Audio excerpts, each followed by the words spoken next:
হঠাৎ করেই গোলাম মোল্লা রনি কেন এত গুরুত্বপূর্ণ হয়ে উঠছেন এবং গোলাম মোল্লা রনি ভবিষ্যৎবাণী করছেন যে সামনে রাজনীতির আকাশে কালো মেঘ,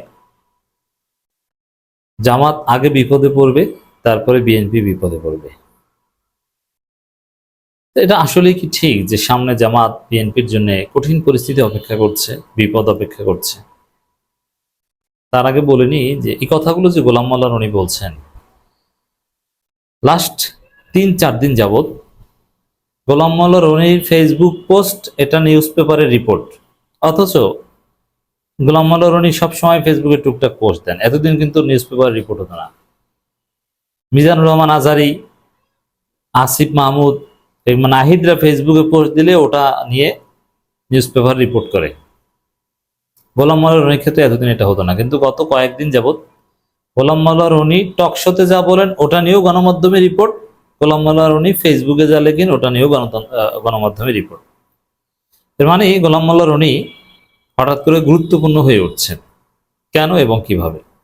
তাই মনে করি যে প্রেস সচিব সরকারের বা প্রধান উপদেষ্টা তিনি গোলাম মোল্লা রনির বিরুদ্ধে বক্তব্য দিয়েছেন যে গোলাম মোল্লা রনি টক শোতে ইউটিউবে মিথ্যাচার করছেন, অপতথ্য ছড়াচ্ছেন। সরকারের কর্তা ব্যক্তির পক্ষ থেকে গোলাম মোল্লা রনির বিরুদ্ধে রিয়াকশনের ফলে গোলাম মোল্লা রনি এখন গুরুত্বপূর্ণ হয়ে উঠছেন। এটা গোলাম মোল্লা রনি চেয়েছিলেন। তিনি খুঁচিয়েছেন প্রেস সচিবকে, সরকারের অনেককে, যে তার বিরুদ্ধে কিছু বলুক। কারণ সরকারে কেউ তার বিরুদ্ধে বললেই তিনি স্পেশাল ইম্পর্টেন্স পাবেন। গোলাম মোল্লা রনি সফল। তো এখানে প্রেস সচিব শফিকুল আলম যদি গোলাম মোল্লা রনিকে কিছু না বলতেন, তাহলে গোলাম মোল্লা রনি মিডিয়ায় এতটা কাভারেজ পেত না, এতটা গুরুত্বপূর্ণ হতো না। It's very important. Golam Molla Roni talk show করেন, ঠিক আছে, ওই টকশোই, ওটা আওয়ামী লীগের লোকজন দেখে, কমেন্ট করে। এদের প্রেস সচিব আগুনে ঘি ঢেলে দিয়েছেন, এখন সবাই নড়াচড়া দিচ্ছে। রনি ভাই তো খুশি আর খুশি, এখন তিনি যা বলেন ওইটাই রিপোর্ট। অনেক সুন্দর সুন্দর বিশ্লেষণ করছেন গোলাম মোল্লা রনি। তা গোলাম মোল্লা রনির বিশ্লেষণ বা তার ফাইন্ডিংস বা যা বোঝাতে চান, এটার তাৎপর্য বা এটার এক কথায় কি? এক কথায় হচ্ছে যে রাজনীতি পুরোপুরি ভুল পদ্ধতিতে চলছে, ইউনূস ভালো না, জামাত ভুল করছে, বিএনপি ভুল করছে, জামাতের ভবিষ্যৎ খারাপ, বিএনপির ভবিষ্যৎ খারাপ, ঘুরে ফিরে আবার আওয়ামী লীগ আসবে। মানে আওয়ামী লীগের লোকজনকে সুকৌশলে স্বপ্ন দেখাচ্ছে, তাদের আত্মবিশ্বাস বাড়াচ্ছে। তো এখন গোলাম মোল্লা রনি আওয়ামী লীগের যে উপকার করছেন মিডিয়ায় কথা বলে, আওয়ামী লীগের কেউ এত বড় উপকার করতে পারে না। যদি শেখ হাসিনা কোনোদিন ক্ষমতা হয়, সাপোজ শেখ হাসিনা সমালোচনা করেন, খুব সুন্দর ভাষায়, নরম নরম ভাষায় কথা বলেন, সাপোজ যদি 3 বছর পর শেখ হাসিনা আবার ক্ষমতা আসতে পারেন, ক্ষমতায় এসে 3 বছর পর শেখ হাসিনা ক্ষমতায় এসে কারা এই তাদের অগাস্ট বিপ্লবের পর দুঃসময়ে তাদের পক্ষে কাজ করেছে নানানভাবে, এগুলোর তালিকা করে যদি মূল্যায়ন করে শেখ হাসিনা, গোলাম মোল্লা রনিকে আওয়ামী লীগের সেক্রেটারি বানানো উচিত এবং ক্ষমতা আসলে স্থানীয় সরকার, পল্লী উন্নয়ন, সমবায় মন্ত্রী বা এরকম একটা কিছু বানানো উচিত, অথবা রাষ্ট্রপতি বানিয়ে দেওয়া উচিত।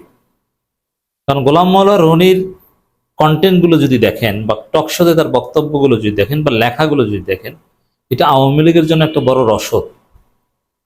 অনেক হতাশ আওয়ামী লীগ, যে কোনোদিন চিন্তাও করেনি যে আওয়ামী লীগ আবার ফিরবে।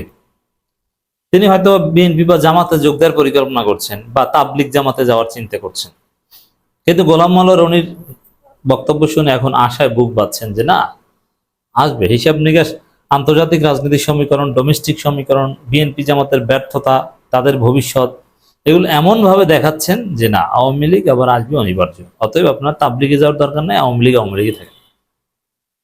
এই মহা উপকার করছে, যেটা শেখ হাসিনাও পারে না।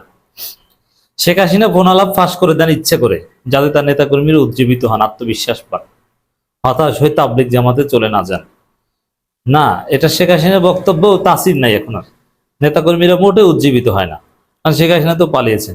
কিন্তু গোলাম মোল্লা রনির বক্তব্যে হাজার হাজার লক্ষ লক্ষ আওয়ামী লীগ উজ্জীবিত হয়, আত্মবিশ্বাস ফিরে পায়। তা গোলাম মোল্লা রনি কি করছেন সিস্টেমে?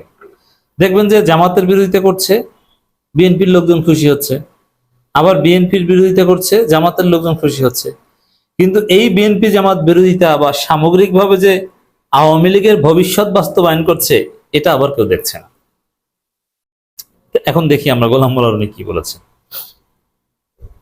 দর্শক, রাজনৈতিক অঙ্গনে অস্থিরতার নতুন আভাস দেন সাবেক সংসদ সদস্য গোলাম মোল্লা রনি, এবং তার স্ট্যান্স এমন, তাকে আপনি কিছু করতে পারবেন না, তার বিরুদ্ধে মামলাও দিতে পারবেন না, তার মুখও বন্ধ করতে পারবেন না, আটকাতেও পারবেন না, তার বিরুদ্ধে মবও করতে পারবেন না। কারণ গোলাম মোল্লা রনির আওয়ামী লীগের কোনো পোস্ট নেই। তিনি সর্বশেষ করেছেন বিএনপির হয়ে ইলেকশন করেছেন, আবার বিএনপি সমালোচনা করেন, এবং সমালোচনা, বক্তব্য, এগুলো তার পুরনো পেশা বা পুরনো অভ্যাস। অতএব একটা এথিক্যাল গ্রাউন্ড থেকে আপনি চাইলে গোলাম রনি কিছু করতে পারবেন না। তার রনি চালাক যে তার প্রমাণ হচ্ছে এটা, যে তিনি আওয়ামী লীগের পক্ষে একজন ভোকাল, কিন্তু তাকে কেউ কিছু করতে পারবে না, বলার মতো কোনো জায়গা নেই, কিন্তু ঠিকই উপকার করে যাচ্ছে। চালাক কত প্রকার ও কি, মেধাবী কত প্রকার ও কি, এটা দেখতে হলে গোলাম মোল্লা রনিকে দেখেন কত সুন্দরভাবে কাজ করছে। তার মতে বর্তমান ঘোলাটে রাজনীতির সবচেয়ে আগে বিপদে পড়বে জামাত, এরপরে বিএনপি। এমনকি 2028 সালের আগে কোনো জাতীয় নির্বাচনে তিনি সম্ভাবনা দেখছেন না। কারণ এই প্রত্যেকটা বক্তব্য আওয়ামী লীগের লোকজন খুশি হবে, কারণ জামাত বিপদে পড়বে, বিএনপি বিপদে পড়বে, তাদের বাংলাদেশ, আওয়ামী লীগের বাংলাদেশ। 28 সালের আগে নির্বাচনী সম্ভাবনা দেখেন, এটা আমিও বিশ্বাস করি, এটা আমিও বলি। বেসরকারি টেলিভিশন চ্যানেল এর টকশোতে রনি বলেন, চলমান সংস্কার কার্যক্রম গুলো অকার্যকর ও মূলত অশ্বডিম্ব, যার বাস্তবায়নে দেশের প্রেক্ষাপটে অসম্ভব। এই যে অকার্যকর, অশ্বডিম্ব, এগুলো কি আওয়ামী পরিভাষা না? এই সংস্কার হবে না, সংস্কার কিছু না, আওয়ামী বয়ান, এবং কথার বাস্তবতাও কিছুটা আছে, অস্বীকার করা যাবে না। কিন্তু তার মোটিভ কি? তার মোটিভ হচ্ছে আওয়ামী লীগকে রিভাইভ করা। নির্বাচন প্রসঙ্গে তিনি 2025 সাল ডিসেম্বরের মধ্যে নির্বাচন হওয়ার কোনো সম্ভাবনা দেখছি না। 2026 সালেও নির্বাচন হওয়ার সম্ভাবনা নেই। 2027 সাল নির্বাচন হতে পারে, না হতে পারে, 2028 সাল নির্বাচন হবে, আমি এটা মনে করি।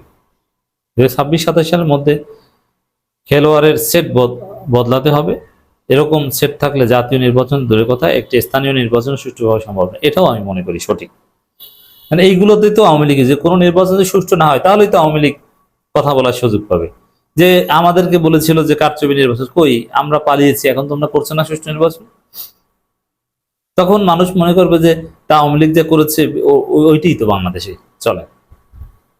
সুষ্ঠু নির্বাচন এটা চেয়ে লাভ কি? কেউই তো করতে পারে না, ইউনুস করতে পারে না, তাহলে আর কে পারবে? তখন আবার ওই আওয়ামী লীগের ওটা নর্মালাইজড হবে যে ভোট চুরি এটা স্বাভাবিক, ওটা বিএনপিও করে। যদিও তরুণ প্রজন্ম এগুলো কিচ্ছু মানবে না, নতুন বিপ্লব করে বাংলাদেশে কিভাবে সোজা করতে হয় এটা তরুণ প্রজন্ম দেখবে, আবার প্রয়োজনে 2000 তরুণ জীবন দিবে, কিন্তু বাংলাদেশকে মঞ্জিলে মকসুদে পৌঁছানোই হবে, কেউ ঠেকাতে পারবে না। যে গোলাম মোল্লা রনিদের ভবিষ্যৎবাণী বা তাদের মোটিভ কি চান, কিভাবে চান, আশা করি বুঝাতে পেরেছি।